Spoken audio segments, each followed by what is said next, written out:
دیکھیے قدرت ہم سے پکار پکار کر ان کے عزائم دکھا رہی ہے. جو بی جے پی کے امیدوار ہیں وہ نشانہ مارتے ہیں، ایک تیر کا نشانہ مارتے ہیں مسجد کی طرف. آپ اندازہ نہیں کر سکتے کہ کتنے مجھے فون آتے ہیں، کتنے واٹس ایپ پر پیغامات آتے ہیں جن کو میں جانتا تک نہیں. وہ مجھے فون اور واٹس ایپ پر پیغام دے کر کہتے ہیں اویسی صاحب دوبارہ جیت کر آنا، آپ کی ضرورت ہے، آج بھارت کی پارلیمنٹ میں ضرورت ہے اس دیش کو آپ کی آواز کی. مجلس اتحاد المسلمین کے جتنے مخالفین ہیں جن کا تعلق سنگھ پریوار سے ہے، آر ایس ایس سے ہے، بی جے پی سے ہے، یا وہ اس طرح کی ذہنیت رکھتے ہیں، وہ سب یہی کوشش کریں گے کہ مجلس اتحاد المسلمین کی کامیابی کو یہاں سے روکا جائے. کیوں روکا جائے؟ اس لیے کہ یہ پسند نہیں کرتے کہ غیور عوام کی ایک آواز جو پچھلے 40 سال سے آپ کی نمائندگی کر رہی ہے. میں نوجوانوں کو بتانے کے لیے کہہ رہا ہوں، مجلس اتحاد المسلمین نے نوجوانوں 26 سال محنت کی اس حیدرآباد کی پارلیمنٹ کی سیٹ پر کامیابی حاصل کرنے کے لیے. یہاں پر ہمارے باپ بھائی بیٹھے ہیں، یوسف صاحب ہیں جو قدیم مجلس اتحاد المسلمین کے قائدین ہیں. 26 سال محنت کرنا پڑا، تب جا کر 84 میں مرحوم قائد سالار ملت کو اللہ نے کامیابی دی. میرے بھائی 26 سال کی محنت کے بعد آپ کی آواز سرزمین دکن کے غیور عوام کی آواز ہندوستان کے پارلیمنٹ میں گونجنا شروع ہوئی. پسند نہیں کرتے کہ آپ کی آواز ہندوستان کے پارلیمنٹ میں گونجے. یہ تمام طاقتیں اس بات کو پسند نہیں کرتے، چاہے وہ سیکولر بھی کیوں نہ ہو، کہ آخر کون ہے یہ لوگ جو پارلیمنٹ میں آ کر ہندوستان کے آئین اور سمویدھان کے دائرے میں رہ کر ہر چیز پر اپنی بات کو رکھتے ہیں. ان کو تکلیف اس بات کی بھی ہے کہ آخر ان لوگوں میں اللہ نے کیا قابلیت دی الحمدللہ کہ 6-7 منٹ میں وہ اپنی پوری بات کو رکھ دیتے جو 1 گھنٹے کی تقریر میں بھی کوئی نہیں رکھ سکتا.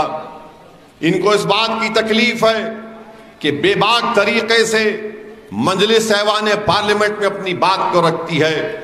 ان کو یہ بات سمجھ میں نہیں آتی کہ ہندوستان کے کونے کونے میں انہوں نے سیاسی نمائندگی کو کم کر کے رکھ دیا، مگر آخر کیا بات ہے کہ حیدرآباد کی عوام مجلس کو کامیاب کرتی ہے.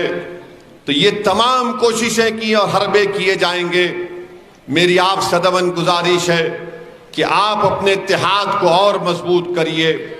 13 تاریخ کے دن آپ کو اپنی جرت کے مظاہرے کرنے پڑیں گے. 13 مئی کو آپ کو اپنی جرت کے مظاہرے کرنے پڑیں گے اور آپ کو ان لوگوں کو پیغام دینا پڑے گا جو ہماری نمائندگی کے دشمن ہیں، جو ہماری شناخت کو ختم کرنا چاہتے ہیں، جو ہماری عبادت گاہوں پر للچاوی نظریں لگا کر بیٹھے ہیں، جو ہر چیز سے ہم کو چھیننا چاہتے ہیں. تو میرے عزیز دوستوں اور بزرگوں، میری عزتدار ماں اور بہنوں، 13 مئی کے دن آپ تمام لوگوں سے میری ادباً گزارش ہے کہ اپنے گھر سے نکلیے، پولنگ بوتھ کو جائیے، صبح کے اولین وقت میں جا کر اپنے ووٹ کا استعمال کریے. یقیناً گرما کا موسم ہے، اس سے کوئی انکار نہیں کر سکتا، مگر میری آپ سے گزارش ہے کہ 1 گھنٹے کے لیے آپ سے کم وقت آپ کو لگے گا. آپ پورے اپنے افراد خاندان کے ساتھ پولنگ بوتھ کو جائیے.